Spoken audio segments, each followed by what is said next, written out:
and a number of the others who have not yet invested would like to look at opportunities where they can invest in. So that engagement was also most useful, and I do believe that in time to come it will be beneficial. We also invited them to the South Africa Investment Conference, where we want potential investors to come to South Africa. We also lastly had an occasion to interact with South African businesses that are invested here in China and that also want to invest in China. We had a huge delegation of South African businesses. I would guess the biggest that I have had to deal with on a foreign visit. And they also spoke out in great support for the political relations that they see as being good between South Africa and China, because that forms a very good foundation for them to be able to conduct their own businesses. And they spoke about how we can continue supporting them from increasing capacity at our embassy level, so that when they are operating in the second largest economy in the world, they should know that the government supports them and enhances their businesses.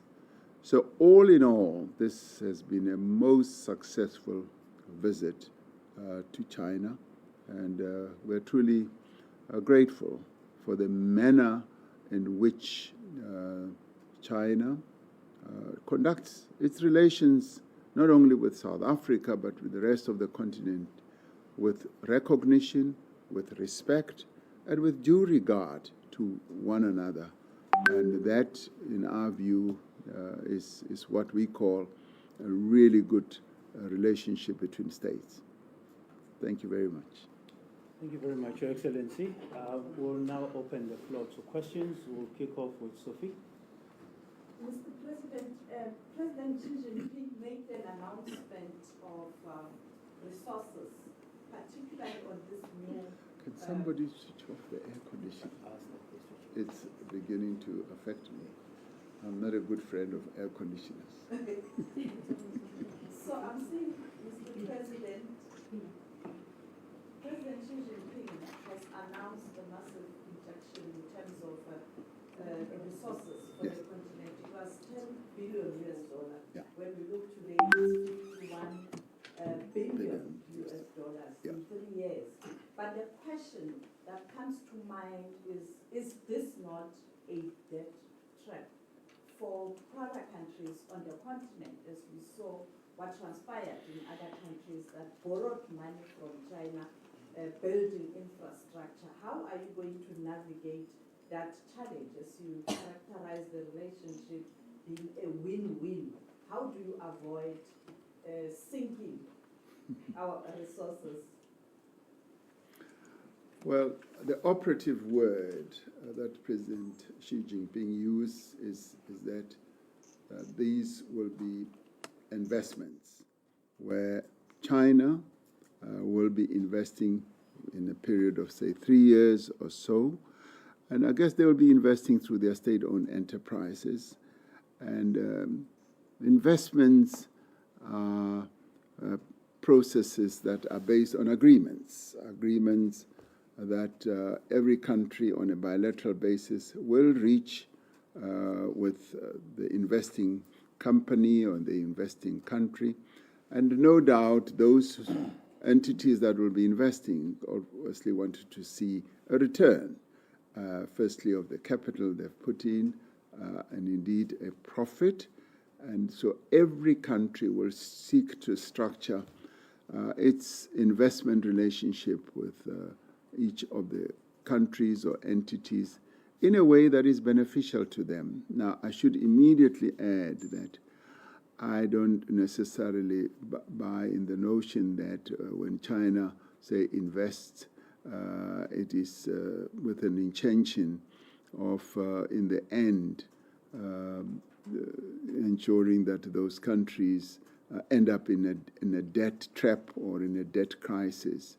During COVID, I had the opportunity to talk to President Xi Jinping, about the debts that many African countries were carrying at the time when we were advocating for debt cancellation, debt forgiveness, and a standstill on debt repayments. I was able to get President Xi to understand exactly where African countries stood, and that resulted in China agreeing that with a selected number of countries, they will cancel the debt, and with others, they would obviously have a debt still, payment still agreement. So in the end, we would see China as a partner that seeks to foster the development of our continent. And when they have counted and outlined the various investments, we find that they have done so in many, many countries on the continent. And obviously, they do so with a view of enhancing the development of our continent, and countries must themselves ensure that when they do attract those investments, they attract those investments to develop their own countries and at the same time to continue having a mutually beneficial relationship with China. So I am very positively disposed to the amount of money that President Xi announced today. I think is going to be a great boon to the African continent. And each country must then structure its own investments with various entities in China in a way that benefits them. One, CGTN. President Ramaphosa, welcome to Beijing, China. There has been so much discussions and debate about what kind of a country of power China has been to Africa, to South Africa, ranging from neocolonialism to a benign and benevolent power, moving away from conditionalities and preaching of previous powers, to becoming a country that respects equality and approaching Africa as a true equal. So, in your eyes, how do you see China as an influence, as a partner to Africa? And very quickly, touch upon the visa agreement. Can Chinese citizens with a personal passport expect and anticipate to travel to your beautiful country, which have been with a visa-free program maybe someday soon? Well, our experience is that China seeks to promote a mutually beneficial relationship with countries that it interacts with or engages with on the continent. And today, President Xi Jinping demonstrated that, where he said that China is now going to upgrade the relationship that it has with a number of countries to a comprehensive strategic partnership. Now, that has a lot of meaning politically, and I would guess you can extrapolate from that economic dealings as well. So I don't subscribe and believe that it's a relationship that is oppressive, that is also neo-colonial. It should be seen as a mutually beneficial relationship that is based on recognition, respect, and also of advancing each country's own development. China is much more focused on the development of countries on our continent. And we must remember that China has never been a colonial power, and particularly on the African continent. From time immemorial, when Zheng He traveled to Africa, it was 1434 or so, to advance relations with the African continent. And I told President Xi Jinping last night that I see the China that he's leading moving in the same direction as Emperor Judi, who opened up China at the time and wanted to have a mutually beneficial relationship with the world and indeed with our own continent. So it's a relationship that is based on all the good intentions And we respect that and we accept that. And that is why, as I spoke yesterday, we are, as African countries, committed to enhancing our relationship with China, because we can see genuineness, we can see respect, and we can see their intention to have a mutually beneficial relationship. As regards the visa challenges that we have had, we are going to reform our visa regime. We've identified the visa regime as one of the reforms that we have embarked upon. And China is an important tourist market for us as South Africa, and we'd like to see more and more Chinese people coming to China, and that fits in very well with the people-to-people relationships that we want to have. So yes, we are going to make sure that Chinese people with their own passports can be able to visit South Africa. And the business people from China also raised their own challenges. So it is an important reform area for us as a government. And we did say we are going to address this and ensure that we ease the visa restrictions or requirements that exist at the moment. So you can come much more easily to South Africa. Polani? Thank you, Mr. President. The fact that you've chosen to come here in China for the first state visit in the 7th administration is an important signal. You thanked President Xi Jinping 4 times in your brief speech today. What do you say to those back home who believe that China may not be and should not be as important? And yesterday as well, at the Presidential Business Forum, you took a strong line which was well received around the issue of crime and concerns that Chinese investors have around the high levels of crime. You used strong words about this administration taking that line. So I'm asking this next question based on that. At the cabinet meeting, the acting president, Marupini Ramaphosa, said only the president can answer the question of Thembi Simelane and what should happen in that front. So that is my 2-part question, sir. Okay. Let's start with the issue of the Minister of Justice. That is a matter that we are dealing with, and I would say that as president, I do need the space and the time to be able to deal with this matter. And certainly, the matter is being dealt with, as I indicated some few days ago. So it's not a matter that's going to be swept under the carpet. It's being dealt with. So be rest assured, the matter is being addressed.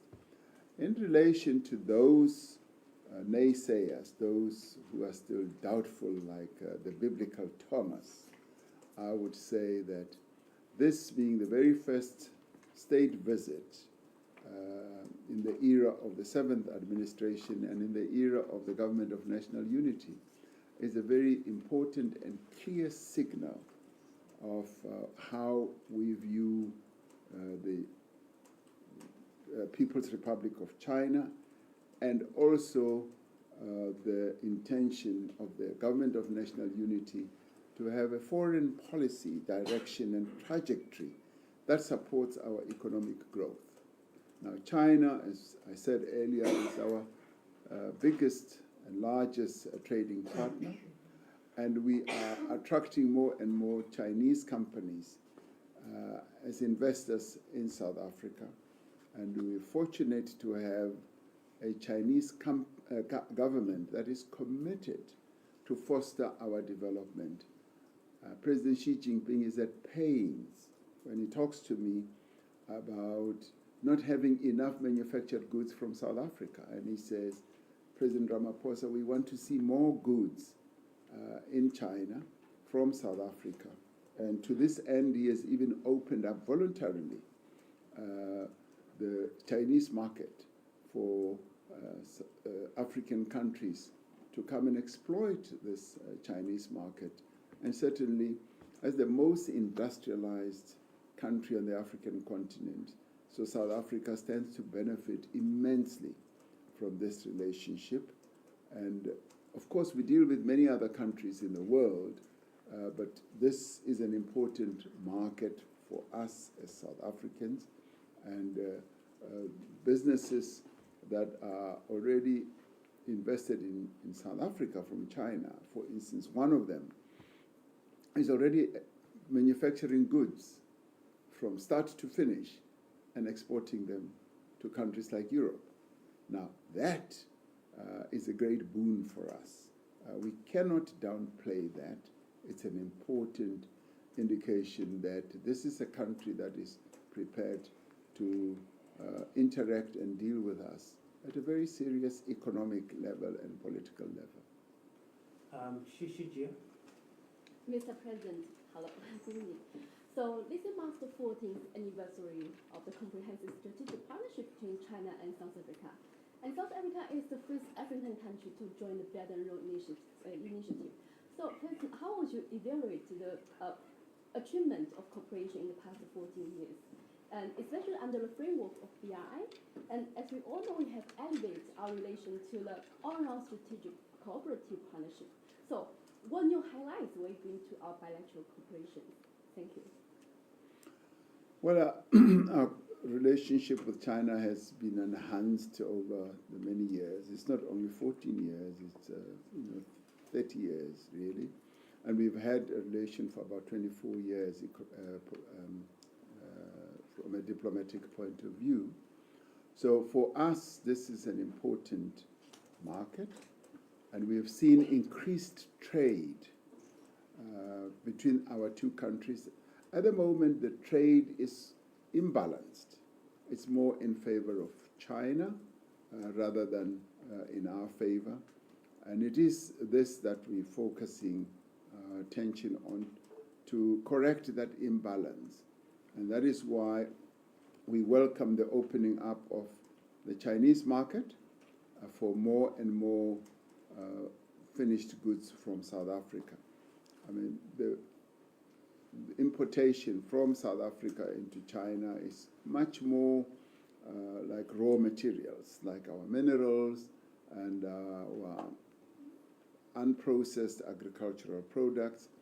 And we want to upgrade that economic activity to a higher level so that we are able to bring in more finished mineral goods or products or commodities into China and more finished agricultural products. So we want to see that rising on an ongoing basis. But the trade has been rising over the years. It's been getting higher and higher and better. So the quality of the trade is bound to increase in the coming years, particularly based on the agreements that we have reached between the two countries. Oliver. We were talking about rebalancing trade between China and South Africa. Have you obtained any concrete commitments from the Chinese to bring more manufacturing and other job-creating investments to South Africa? And as China failed in its Dakar 2021 pledge to bring $300 billion of African goods to China, are you confident it will fulfill its promises this week? Yes, I am confident that we will see an uptick of the activity of balancing the trade. In our case, as South Africa, we anticipate seeing more and more economic activity around a number of sectors. For instance, the electric vehicles is, in our view, a sector that is beckoning. The world is moving more and more towards green energy, and electric vehicles are going to be the future. And we believe that as a well-developed industrial country when it comes to the automotive sector, we will be able to attract manufacturers that are well steeped in electric vehicles. We had good exchanges with BYD, which has shown a great interest to come and invest in South Africa, and indeed other sectors as well. On renewable energy, we've already seen a number of Chinese companies having an interest, and some of them have already started investing in the renewable space.